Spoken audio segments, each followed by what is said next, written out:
Kidlat News Updates. Sa ating mga balita, pag-rescue sa mga mangingisdang nasabugan sa West Philippine Sea, hinarangan ng China Coast Guard. 5 patay sa sumabog na warehouse ng paputok sa Zamboanga City. Investigasyon sa Pogo ng PAOK, nakatanggap ng mga pagbabanta.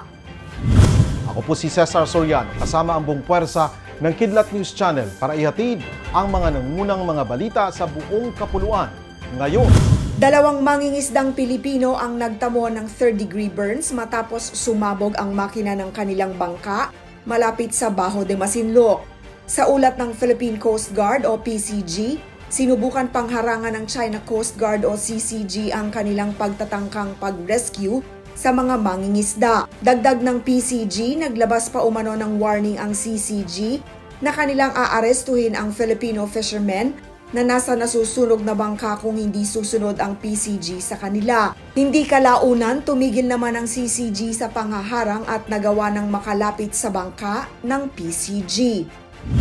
5 ang patay, samantalang hindi bababa sa 24 ang nasaktan sa pagsabog sa isang warehouse ng paputok sa Barangay Tetuan, Zamboanga City. Sa huling update, inaalam pa ng mga otoridad ang sanhi ng pagsabog. Samantala, patuloy pa rin ang Zamboanga City Social Welfare and Development Office sa pagkilala sa lahat ng biktima. Kasama sa mga napatay ang security guard at ang kanyang anak na 4 na taong gulang. Ayon sa Zamboanga City LGU, ang may-ari ng warehouse ang tanging licensed operator sa paggawa ng paputok sa kanilang lungsod. Ilan sa personnel ng Presidential Anti-Organized Crime Commission o PAOK ang nakatanggap ng death threats sa gitna ng kanilang investigasyon sa mga iligal na Philippine Offshore Gaming Operator o POGO hubs. Aminado si PAOK spokesperson Winston John Casio na higit silang naging maingat sa kanilang paggalaw. Gayunpaman, kahit sa kabila ng natanggap na pagbabanta, ipagpapatuloy pa rin ng PAOK ang kanilang tungkulin. Dagdag ni Casio, umaasa siyang pawang mga pananakot lamang ang mga ito.